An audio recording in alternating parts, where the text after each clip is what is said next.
Muy buenas tardes a todos, bienvenidos una vez más a nuestro espacio de Open Class Unir. Hoy asistimos a la segunda parte de nuestro foro sobre trastornos de la alimentación y nos vamos a concentrar en los aspectos psicosomáticos, físicos de la anorexia nerviosa. Para ello contamos con un experto en la materia, él es Enrique Guerra. Enrique, bienvenido, gracias por estar con nosotros. Gracias a usted. Enrique es psiquiatra y es coordinador de la unidad de trastornos de alimentación del Hospital Santa Cristina de aquí de Madrid. Vamos a comenzar esta sesión con la exposición de nuestro experto y más adelante, una vez finalizada, abriremos el turno de preguntas, tanto las que nos habéis hecho llegar a través de vuestra inscripción como las que nos queráis hacer a través, ya sabéis, del chat virtual que tenéis en la sala. Pues nada, comenzamos con la presentación, cuando quieras. Buenas tardes de nuevo y muchas gracias por su amable invitación y a la UNIR por esta invitación. Bueno, la semana pasada efectivamente pues ya profesor les expuso los aspectos psíquicos. Yo ahora voy a exponer los aspectos somáticos. Puede que haya algún síntoma o signo, sobre todo síntoma, que esté a caballo entre lo somático y lo psíquico. Pero bueno, se puede establecer perfectamente esa diferencia. Bueno, en primer lugar, y esto es importantísimo, el que se llame este trastorno anorexia nerviosa, pues es una cuestión de tradición, porque realmente este tipo de trastornos, salvo en estadios tardíos, lo que los pacientes no presentan es pérdida de apetito, que es, digamos, el significado de la anorexia. Solo en estadios tardíos lo presentan, la mayoría presentan un apetito normal o incluso un apetito aumentado. Por lo tanto, como aquí se expone, pues es mucho más, y es la clave, es el rechazo a alimentarse. Esa es la clave, es el rechazo a la alimentación, que no tiene por qué coincidir con pérdida de apetito. Entonces, este rechazo a la alimentación se acompaña de unos síntomas psíquicos, miedo intenso a estar obeso, etcétera, etcétera, los que ya no voy a entrar porque ya se expusieron. La mayoría de los síntomas que vamos a exponer son provocados por la desnutrición, simplemente de forma sintética, porque no sería aquí dentro del tema el exponer lo que produce la desnutrición, pues sería una pérdida de masa grasa que se transforma se denota en la piel seca, con lánugo, alopecia. De hecho, si la desnutrición es muy grave, los huesos de la persona se nota, porque claro, la piel que les cubre y la masa muscular es muy escasa. Otro mecanismo sería y consecuencia del anterior sería el agotamiento del glucógeno hepático. Se moviliza la grasa, aparecen cuerpos cetónicos y como mecanismo de adaptación del organismo, que como bien saben es muy sabio, aparece neoglucogénesis y bajada de proteínas y agua intracelular. Todo ello produciría un desequilibrio electrolítico que comentaremos algunos de los análisis principales, pero la etiopatogenia de los síntomas somáticos pues se saldría fuera del ámbito de este tema. Bueno, hay una serie de síntomas físicos, vamos a exponer unos síntomas y unas complicaciones. ¿De qué forma se diferenciaría eso? En las complicaciones, en los síntomas, pues se hablaría de síntomas en cuanto a lo que el paciente nos cuenta y signos en cuanto a lo que nosotros vemos en la exploración. Después, las complicaciones, hablaríamos ya de síndromes, conjunto de síntomas, como saben, o de entidades nosológicas. Es la diferencia, aunque algunas de las cosas que verán, pues la diferencia, en fin, habría que ser muy fino. En cuanto los he dividido por aparatos, y en fin, como ven, pues digestivo, la provocación de vómito, que es un síntoma somático principal, pues produce, entre otras cosas, produce más cosas, pero entre otras cosas, caries, callosidades en el dorso de las manos, que hace ya más de un siglo o casi un siglo, Russell lo describió y por eso se le puso su nombre a este signo. Aparece también hipertrofia carotídea, y todo esto, consecuencia del vómito, pues aparecen digestiones lentas, dispepsia, estreñimiento y en casos ya graves, pero muy graves, hepatomegalia. Hay otros síntomas que, atención, no son fruto de la anorexia como tal, serían efecto secundario de los tratamientos nutricionales si se dan muy rápidos, que sería llamado síndrome de realimentación, que aparecen náuseas, vómitos, hinchazón abdominal, incluso aparece convulsiones, arritmias, depresión respiratoria y cardíaca, y puede llevar a la muerte. Pero reitero que estos síntomas no son los típicos, son secundarios a tratamientos si se nutre a la persona demasiado rápido. Los cardiocirculatorios más frecuentes, mareos y síncopes debido a la bradicardia y a la hipotensión, que es frecuentísima. Edemas maleolares, acrocianosis, dedos en palillo de tambor y uñas en vidrio de reloj. El que aparezcan unos u otros síntomas pues depende de la gravedad. Los endocrinos son síntomas fundamentales. Aquí se alteran todos los ejes neurohormonales. Los principales, desde luego uno principal es la amenorrea, que aprovecho para decir que uno de los sistemas clasificatorios, el de la Asociación Psiquiátrica Americana, el nuevo, el DSM-5, lo ha excluido como síntoma principal, al igual que la clasificación de la OMS, pues lo sigue incluyendo. Pues esa exclusión ha tenido una cierta polémica en la cual no procede que entremos aquí. Pero bueno, en muchísimos casos hay amenorrea. La amenorrea puede ser previa a la aparición de los síntomas somáticos, incluso a la aparición de síntomas psíquicos de la anorexia, puede ser por diversos factores. O, lo que es más habitual, secundaria a la desnutrición.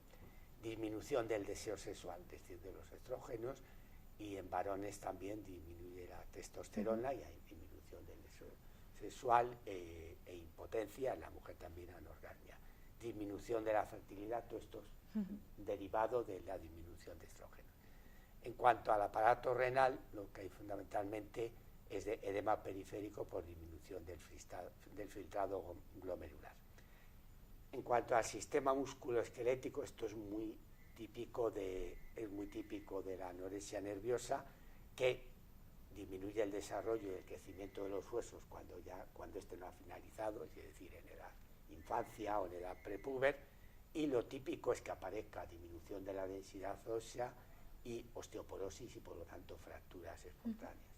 Personas con anorexia, pues al caminar es fácil ante el más mínimo golpe, que no produciría en el resto de la población nada más que una simple contusión, pues aquí produce o puede producir fracturas. Los dermatológicos, que hemos comentado alguno, parecen las manos y pies fríos por disminución de la circulación. Piel seca, pues vello en la cara, espaldas, piernas, ese es lo llamado lanugo o lani. Y pelo y uñas quebradizas. Bueno, estos serían síntomas y signos, pero esos síntomas y signos se acompañan de otros signos que no son signos de la exploración física, sino que son fruto de los exámenes complementarios que siempre se deben pedir en un caso de anorexia nerviosa y también de bulimia. Pero bueno, aquí hablamos fundamentalmente de lo de anorexia. Hay un protocolo siempre, tanto en centros de salud como en hospitales de día, como en hospitalización completa, de exámenes que hay que pedir. No es cuestión aquí de entrar en el protocolo, pero sí de qué alteraciones en la anorexia son más frecuentes. Pues lo más frecuente es que haya anemia leve, leucopenia y trombocitopenia. De la bioquímica, lo más frecuente es la disminución de glucosa. Esto también depende, lo de la glucosa, de que sea una anorexia restrictiva o sea purgativa. Si se acompaña de muchos atracones, pues a lo mejor no tiene por qué disminuir. Aumento de urea, aumento del colesterol. Se podría a lo mejor preguntar, bueno, si no consume grasas, claro. Pero el glucógeno produce cuerpos cetónicos y eso aumenta las grasas. O sea, no es de forma directa, que de forma directa disminuiría, sino en forma indirecta. Aumento de enzimas hepáticos, ya en casos más que van siendo un poco graves, y en casos más graves, disminución de proteínas. Tengan en cuenta que lo primero que se va perdiendo de la anorexia son las grasas y después la proteína. Los hidratos de carbono es lo último siempre. La disminución de proteínas va encadenada pues también con los síntomas anteriores con los signos de exploración complementaria y con la alcalosis metabólica. La disminución de cloro y potasio, prácticamente en cualquier unidad que trate TCA, desde luego la disminución sobre todo del potasio es casi habitual, que a veces se alterna pues con el aumento del potasio, pero un aumento, digamos, fruto de una toma inadecuada de la medicación prescrita. Disminución de calcio, de ahí las complicaciones óseas. Pero también dentro de la bioquímica, los análisis específicos de vitamina, pues hay una disminución de vitaminas del grupo B, sobre todo tiamina, y disminución de vitaminas del grupo D, que va encadenado con el tema del calcio y con la disminución de la densidad ósea. En cuanto a hormonas, lo principal, hay una disminución de la T3. El T4 puede estar normal o bajo. Hay un aumento, este aumento es compensatorio a la desnutrición de la hormona de crecimiento, es decir, el sistema cerebral, el sistema nervioso central, pues trata, y la hipófisis trata de compensar aumentando la hormona del crecimiento. Encadenado con lo que decíamos antes de la disminución de estrógenos, pues la hormona folículo estimulante disminuye, la testosterona, como habíamos comentado, disminuye, y aumenta el cortisol plasmático, todo esto como consecuencia de la desnutrición. Electrocardiograma, que sería otra de las pruebas para hacer, tampoco tiene unas alteraciones sumamente específicas. Si es típico la bradicardia sinusal y la prolongación del intervalo QT, pero no podríamos decir que son, digamos, unos signos en cuanto a exploraciones complementarias que por ellos mismos nos puedan ayudar demasiado, pero se produce.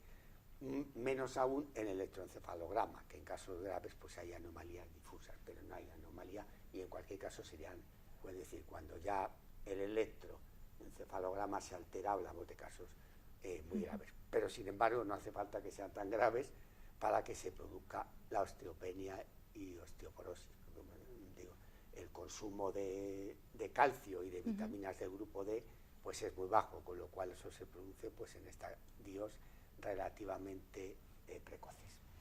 Estos serían síntomas, signos y exploraciones complementarias. Y ahora pasaríamos a las complicaciones que, como habíamos dicho, son síntomas o entidades nosológicas. En cuanto a los síntomas digestivos, que son muy frecuentes, pues habría esofagitis o reflujo, y si la esofagitis es grave, se van produciendo erosiones y hay riesgo de ruptura de esófago. Ya hay casos muy graves.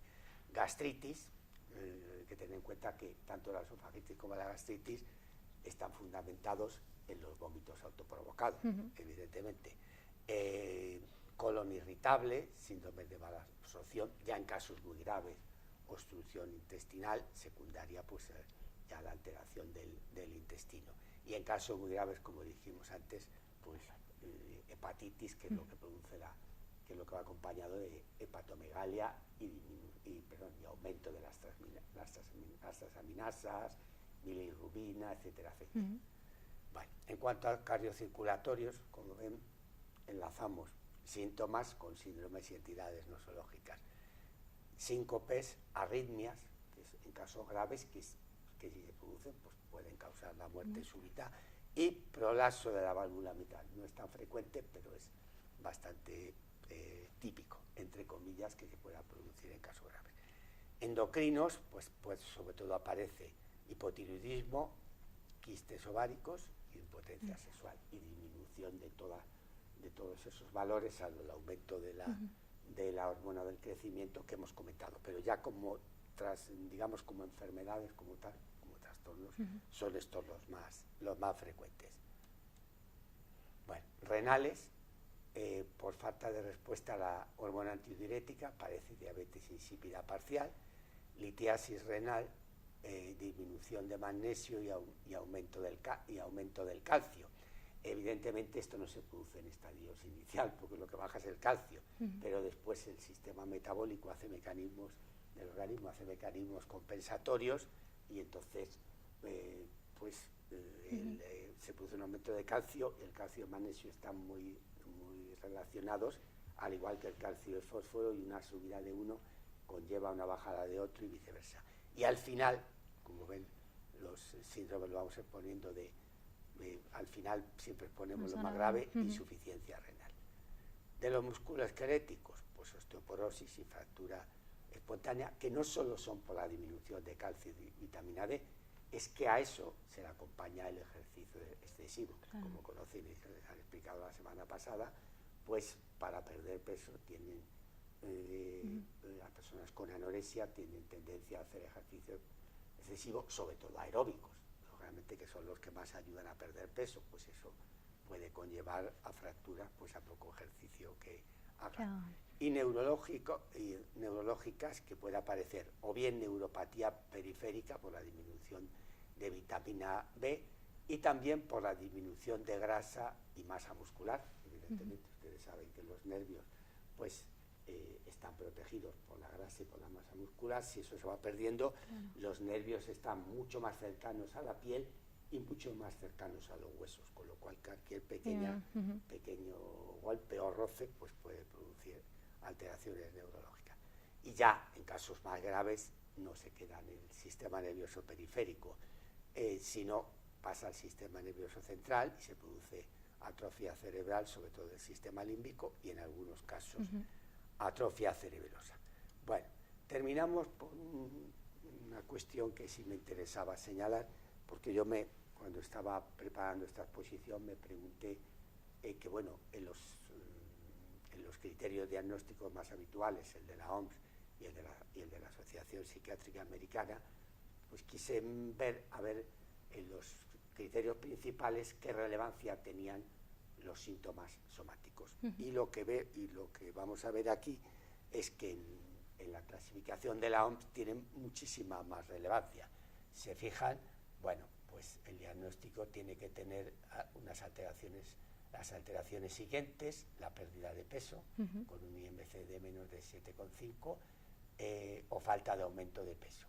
Entonces, como ven, aparece ya ahí un síntoma somático, aunque tenga su componente psíquico. Entonces, o no alcanzar el peso adecuado para la edad y la talla.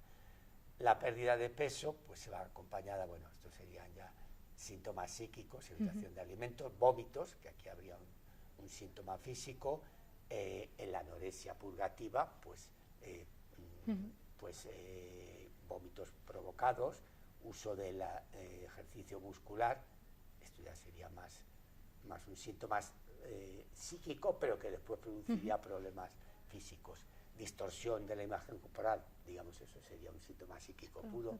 Ahí no entramos, pero si ven, al final hablan del trastorno endocrino que afecta al hipotálamo hipófiso gonadal, que en las mujeres, lo que hayamos comentado, se manifiesta amenorrea, pérdida del interés. Esto ya sería más psíquico. En una excepción, a veces aparece sangrado, que siguen una terapia hormonal de sustitución, pero esto ya sería producto de un tratamiento, es decir, no sería así síntoma físico de inicio. Esto ya sería secundario y iatrogénico. Bueno, concentraciones altas de la hormona de crecimiento, y el cortisol, alteraciones del metabolismo periférico, de la hormona tiroidea, y anomalías en la secreción de insulina. Como ven, los criterios diagnósticos del CI-10 están bastante repletos de síntomas somáticos. Hay otros síntomas psíquicos, pero si se fijan ahora en los del DSM-5, que es de hace 2 años, dentro de poco se va a cumplir 2 años, pues los síntomas que aquí coloca como principales, bueno, hay una restricción de la ingesta, bueno, pues ahí sí que sería, pero sería un mecanismo psíquico. Es otra cosa es que produzca problemas somáticos a la postre, pues como bajaría el peso corporal, etcétera, etcétera. En eso sí coincidiría con la CI-10 y lo señala. Pero ya el miedo intenso a ganar peso, a engordar, es un síntoma fundamental de la anorexia, pero es un síntoma claramente psíquico. Igual o más todavía es la alteración de la percepción corporal, que ya les explicaron la semana pasada. Estos son los síntomas principales, pero si pasamos a los dos tipos, restrictivo y purgativo, pues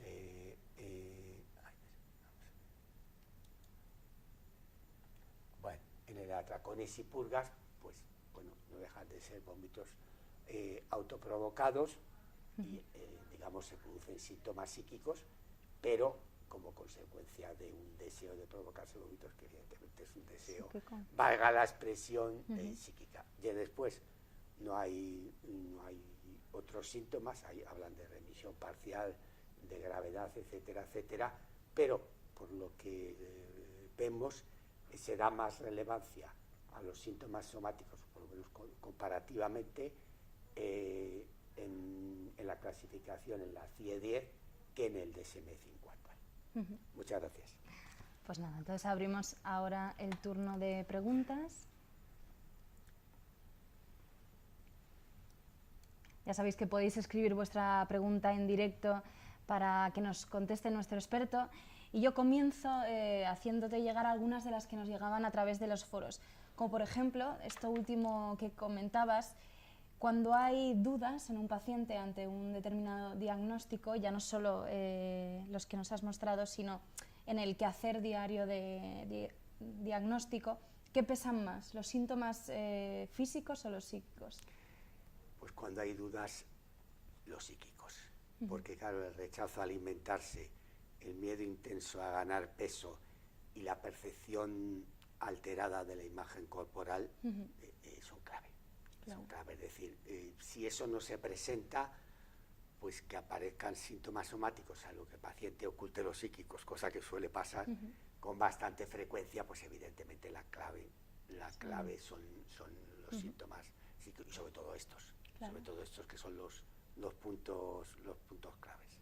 Nos preguntaban también acerca de la edad frecuente de este tipo de trastorno de alimentación.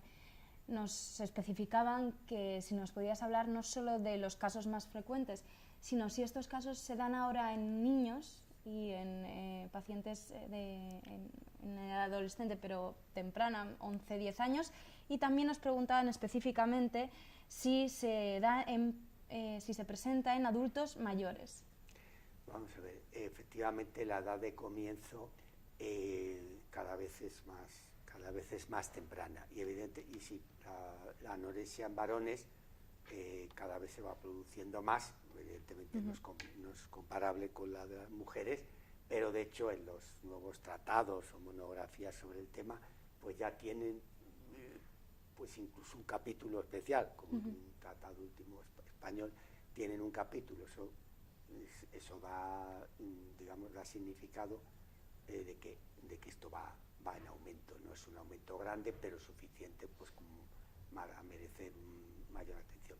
Sin embargo, en personas más mayores no es tan frecuente. Sí se da, que sí que hay casos en personas mayores, suele ser purgativo. O sea, no restrictivo es muy raro.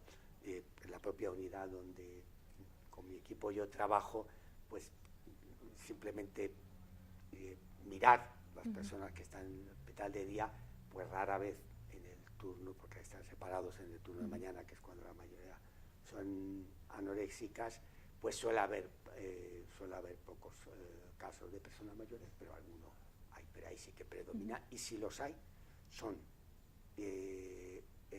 purgativas, más que restrictivas. Por ejemplo, si una persona no hay tratamiento o rechaza continuar con tratamiento, ¿puede darse la situación de que no llegue a tal gravedad que sí que pueda continuar durante muchos años con este trastorno? Por ejemplo, se me ocurre de partir de una adolescencia tardía, una juventud, hasta ya una edad adulta, sin que se... Vamos a ver, sin que se trate, entendiendo que el tratamiento de la anorexia nerviosa es fundamentalmente de tipo psicoterapéutico, se dan fármacos, pero no hay un fármaco específico que tenga la indicación de anorexia nerviosa, igual que en la bulimia hay uno, por lo menos hay solo uno que tenga la indicación, aunque se den más, no hay un fármaco específico, se dan algunos para determinados síntomas. Hablo de psicofármacos, otra cosa son los fármacos para las complicaciones somáticas. Entonces el tratamiento fundamental es psicoterapéutico. Entonces, si un paciente o una paciente no hace ninguno de los dos, hombre, es extraño que se cronifique. Lo más probable es que vaya desembocando a un agravamiento si no hay por en medio ya un tratamiento involuntario, que sería lo adecuado, que puede llevar pues a complicaciones muy graves y a un desenlace fatal. Crónicos pues suele ser más pues por factores o bien por factores que haya que lo compliquen, o personas que, por ejemplo, hacen los tratamientos, o bien que hacen los tratamientos y no los cumplen, digamos, de forma regular, o que a las terapias habituales son más resistentes, incluso algunas complicaciones psíquicas, pues los fármacos que suelen ser efectivos, pues no son tan efectivos. Pero si una persona se niega a todo, para expresarlo de esta forma, pues el desenlace pues se lo pueden imaginar. ¿Suelen negarse al principio del tratamiento o saben que le están, ya cuando hay una afección, digamos, somática, en la que son conscientes de que no están bien, sí que son más propensas a este tratamiento o propensos? Sí, vamos a ver, efectivamente, en general las anorexias no son conscientes de su enfermedad. Efectivamente, lo que pregunta de cuando hay alteraciones somáticas, que son visibles, claro, que la propia persona se los ve. Bueno, vamos a ver, evidentemente la persona se lo ve, nunca va a decir, o rarísima vez va a decir que es que está muy delgada, pero si la piel está pegada a los huesos, pues lo va, si los huesos se notan, si aparece el anugo lo van a notar, incluso van a verbalizar que efectivamente que tienen o que tienen la tensión baja o que el pulso es muy bajo. Pero aquí hay una diferencia fundamental, que esto además lo estudian muy bien en psicología y psiquiatría legal, es lo que es el concepto de la apreciación. Es decir, la persona lo ve y lo verbaliza con la cabeza, pero, digamos, en la escala de valores de su vida no lo aprecia. Quiere decir que no considera que el resolver eso tenga un gran valor en su vida, aunque con la razón pues esté de acuerdo. Ah, claro. O sea, es esa diferencia de percepción. Otra de las preguntas que nos hacían llegar, si existen factores de riesgo cuando una persona está empezando a desarrollar esta enfermedad, si hay factores de riesgo en niños y adolescentes que puedan, digamos, o cronificar o agravar estos posibles síntomas somáticos. Sí, de agravarían todos, no tanto los síntomas somáticos, agravarían fundamentalmente los psíquicos y como consecuencia de ellos los somáticos. Evidentemente, pues personas que tengan antecedentes de familias conflictivas, pues antecedentes de que pueda haber maltrato, pues mala adaptación escolar por los motivos que sea, pues problemas en el desarrollo corporal, ejemplos que perciban en clase de críticas si la persona está previamente obesa, que se suele dar en bastantes casos, críticas que reciban, no tanto las críticas, sino, bueno, aquí cuenta tanto la cantidad de críticas como cómo la persona lo elabore, porque no todas las personas que sean en la edad escolar, que tienen obesidad, y si reciban algunas críticas, no todas personas desembocan en trastorno de la conducta alimentaria, depende de la intensidad y de la calidad de las críticas y de cómo la persona lo elabora. Evidentemente, también si hay alteraciones somáticas a lo largo de esos años, pues también puede influir. Y también, aunque esto todavía hay un largo camino de estudiar, pues hay factores genético-constitucionales que pueden influir, aunque eso todavía queda un largo trecho para verlo, pero no, vamos, que también hay que tenerlo en cuenta. Claro. Como a veces estos síntomas psíquicos de los que nos hablaban en la sesión anterior son a veces un poco más difíciles de detectar porque precisamente no se verbalizan, ¿no?, en los entornos familiares. Me imagino que a veces son esos síntomas somáticos los que empiezan a alertar, ¿no?, a la familia. ¿Cuáles son los primeros que aparecen en adolescentes que puedan indicar a la familia? Por ejemplo, se me ocurre que si una paciente empieza una pérdida de peso y inicialmente no estaba delgada, sino que a lo mejor más bien estaba rellenita, quizás eso no suponga una alarma a la familia, incluso digan, bueno, se está intentando cuidar, lo que sea, pero ¿cuándo puede llegar a ser algo alarmante o algún síntoma somático? Efectivamente, estaba recordando de cuando estaba preparando uno de los temas del futuro curso de experto, que son las urgencias psiquiátricas, que las urgencias, en los servicios de urgencia, pues puede suceder que el o la paciente no verbalice nada porque se opongan. Claro. Entonces, y a lo mejor la familia pues puede verbalizar algunas cosas, a lo mejor el paciente viene solo, o la familia, pues no sé, vive la persona en otro sitio, la familia, las personas relacionadas no ven mucho no le ven mucho al paciente por las razones que sea, entonces hay que fijarse en lo físico.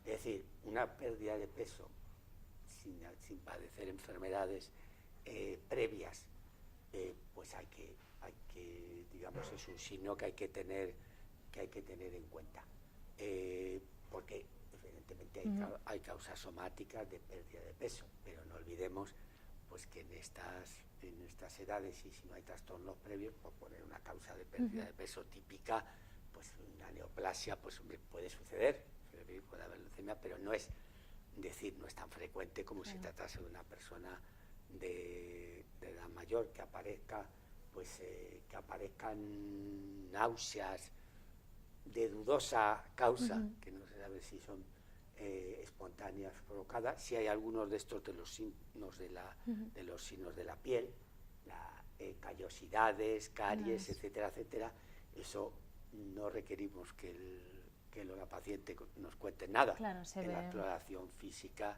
se puede ver. Pues precisamente de esto de qué hacer ante los primeros síntomas de alarma nos escribe José Ismael hablándonos de un caso. Él nos dice: saludos, el llegar a un estrés nos cuenta, marido grosero e imponente y acosador. Una chica, se ve un caso conocido de él, llegó a pesar 85 libras. No sé la traducción cuántos kilos son exactamente, pero deben ser muy pocos. Dice que ella está muy tímida, no sale a la calle y que qué hacer, que es lo primero que puede hacer alguien del entorno de una persona que encuentra que empieza a sufrir estos síntomas. Bueno, vamos a ver, la vía, esto entraría con la vía de lo que es la asistencia a la obstetricia. Lo primero, desde luego, que puede acudir, porque es la puerta de entrada a cualquier posible enfermedad física o psíquica, es el médico de atención primaria. Es decir, el médico de atención primaria ante esta situación, primero hará unas exploraciones iniciales somáticas, por ver si los síntomas pueden ser causados por otros motivos, por otras enfermedades. Y caso de que no sea así, o de que sea dudoso, pues ya pasará al centro de salud mental. Pues ya le atenderán psiquiatra y psicólogo en colaboración pues con otros profesionales sanitarios. Otra cosa ya es el tema maltrato, que eso, además del centro de salud mental, tiene también sus vías, su propio teléfono, etcétera, etcétera, aunque el centro de salud mental aborda más cosas, por supuesto, pero bueno, yo ciñéndome a lo que sea el trastorno de alimentación, la vía de entrada siempre es esa, igual que cualquier otra enfermedad psíquica u orgánica. Otra de las preguntas que nos hacían llegar es sobre la cuestión genética. Nos preguntaban si hay una prevalencia de esta patología en personas con una genética determinada o si tienen un factor genético determinante. No, pues lo había comentado antes, hay estudios, hay muchos estudios, pero no son, que sí, que parece que puede haber alguna prevalencia, pero no son estudios, en mi opinión, suficientemente concluyentes como para poder establecer, por comparación, yo que sé, con el trastorno bipolar, pues hay estos factores genéticos, se sospecha por estudios positivos que también influyen, pero no da la impresión, por la historia que lleva esta enfermedad, que en comparación con otras enfermedades psiquiátricas ya lo digo, siempre en sentido comparativo, no tomado en sí mismo, sea algo que, digamos, que tenga un gran peso, pero no hay que excluirlo. A mí se me ocurría, de todos estos síntomas de los que nos hablabas, ¿cuáles son los más comunes, ¿no? ¿Cuáles se alteran con más frecuencia en los resultados, por ejemplo, de los análisis bioquímicos? ¿Cuáles son los más...? Sí, se lo había comentado antes. Evidentemente lo que más se puede afectar pues es la anemia, la leucopenia, quizá la trombopenia un poco menos. Y después, desde luego, el estudio de los electrolitos, pues, entiendo que tu pregunta no es referente a estadios tardíos, sino más estadios al inicio. Se suelen alterar los electrolitos y desde luego hay el potasio baja, el calcio por falta de ingesta baja, la vitamina D sobre todo baja, y de las hormonas pues quizás la T3 la primera que suele alterarse en estadios iniciales. Después ya pasa pues a otros alteración de otros análisis, por supuesto el calcio, todo eso, y desde luego las hipopotasiemias desde luego están a la orden del día, por expresarlo así. Y todos este conjunto de síntomas somáticos desaparecen cuando se remite la enfermedad con una paciente es dada de alta completamente. Bueno, me alegro que me preguntes eso. Depende del estadio evolutivo al que la persona haya llegado. Muchos de estos síntomas y sobre todo signos, por ejemplo, si se ha llegado a una desnutrición y se nota a nivel de la piel, pues a lo mejor aunque la persona ya remita, incluso esté ya dada de alta, no digo de alta de un hospital de dióptera volcada, sino de alta total, pues algunas de las cosas según el tiempo que lleven pueden dejar secuelas. Evidentemente puede dejar secuelas y a veces, por ejemplo, el tema óseo de la pérdida de densidad ósea, pues a lo mejor aun recuperándose no se recupera del todo. Es decir, pues el continuar la tendencia a la hipotensión, los trastornos digestivos, cuando los trastornos digestivos sean de esófago, estómago, intestino, pues a lo mejor si lleva mucho tiempo se recuperan, pero no se recuperan del todo o se hacen crónicos. Puede haber una esofagitis crónica, una crónica que mejore, pero que requiera siempre tratamiento. Claro, o sea, es verdad que luego requerirá esta paciente un tratamiento posterior para todos esos, ¿no? Sí, y algunos de esos tratamientos, a lo mejor gastritis, esofagitis o colon irritable. Colon irritable es un ejemplo clarísimo, pues suelen ser casi de por vida. Noelia nos comenta, para el tratamiento de la desnutrición crónica, ¿qué pueden presentar, qué tipo de alimentación se lleva a cabo teniendo en cuenta la dificultad de hacerles comer, enteral, parental, normal? ¿Se suplementa con vitaminas? Creo que se refiere a cuando ya aparece la desnutrición, cómo se empieza a tratar en el sentido de la alimentación. Bueno, tratamiento tiene que hacer un tratamiento dietético individualizado, pues evidentemente pues potenciando proteínas, más posteriormente añadiendo algunas sustancias grasas, equilibrando la glucosa y desde luego complementando con todas las sustancias que el organismo haya perdido. Centrándome en una cosa concreta de la pregunta, que es muy importante, que es el que se opongan. Vamos a ver, cuando una persona se hace crónica, la oposición puede aparecer en momentos puntuales, pero no de manera constante. Es decir, la oposición aparece al principio, la persona se niega, a veces requiere tratamiento involuntario y evidentemente si se siguen oponiendo, como comenté hace unos minutos, pues el desenlace es complicado o requiere ingresos involuntarios. Si se va haciendo crónico, como preguntas, pues generalmente suelen aceptar hasta cierto punto la nutrición y solo en estadios, hablando ya de lo psíquico, en momentos evolutivos en que la parte psíquica sea grave, pues a lo mejor pueden presentar una negativa más grande, pues que que requiera un tratamiento involuntario, una hospitalización, que cuidado, no siempre la hospitalización conlleva alimentación enteral. A veces el hecho de estar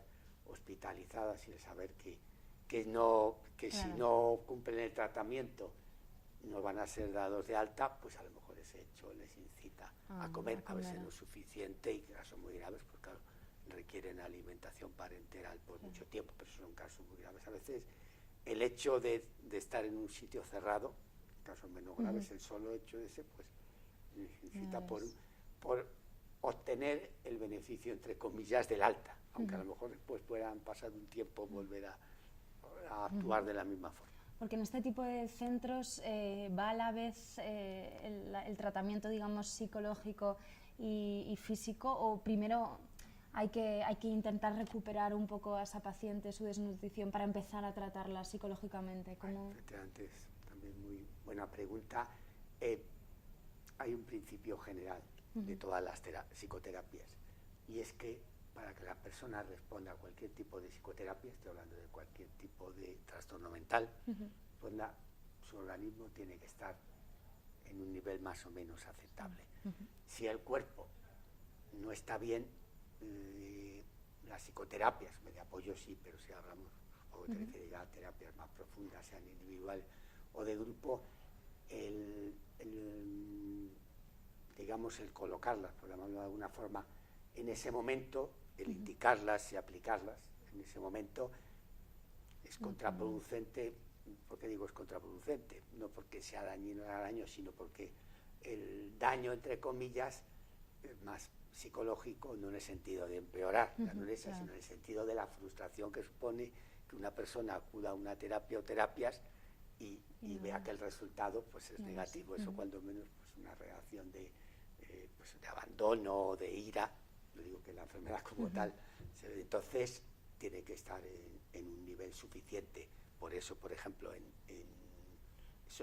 un hospital de día para que la persona se trate, tiene que tener un nivel nutritivo suficiente. Si no lo tiene, está gravemente desnutrida, es mejor que esté, pero ya en una unidad cerrada, es decir, una hospitalización completa, aunque sea breve, y cuando llegue a un cierto nivel de nutrición, entonces pues aplicar ya tratamientos, lo que son dispositivos pues de segundo nivel, como serían las unidades de día. Tercer nivel sería la hospitalización. Ahí físicamente antes nos llegabas incluso a hablar de complicaciones muy graves, incluso algunas, la sesión pasada nos mencionaban que incluso lamentablemente algunos casos han acabado con el fallecimiento de la paciente. ¿Qué ha pasado ahí para que esta cronificación de los síntomas somáticos lleve hasta ese extremo tan horrible, ¿no? No hay una respuesta cada ahí. Cuando una cosa de estas pasa, hay que analizar caso por caso. No hay una explicación única.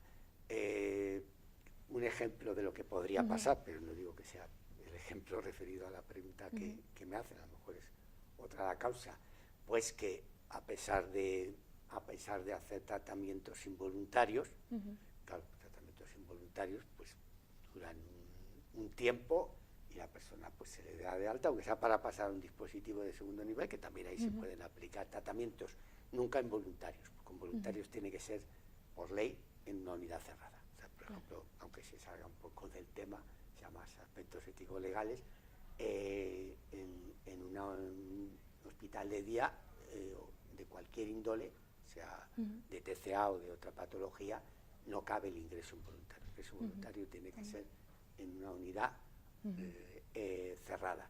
Entonces, hay casos en que se le da de alta, vuelve otra vez, se le da de alta, pero llega un momento en que ya cada vez que ingresa, vale, aunque sea involuntario, pero ingresa peor.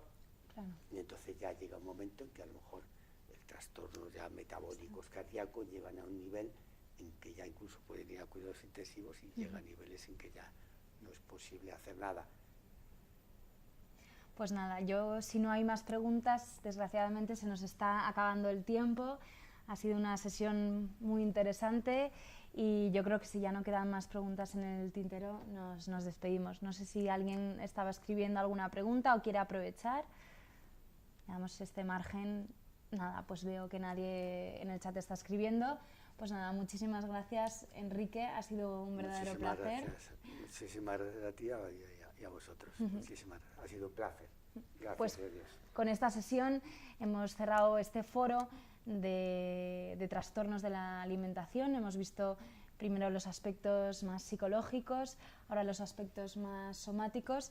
Y nada, recordaros, para todos aquellos que no pudisteis asistir a la primera o no habéis podido asistir a esta, que podéis ver todas las Open Class en diferido en nuestro canal de Open Class, en la web Unir TV,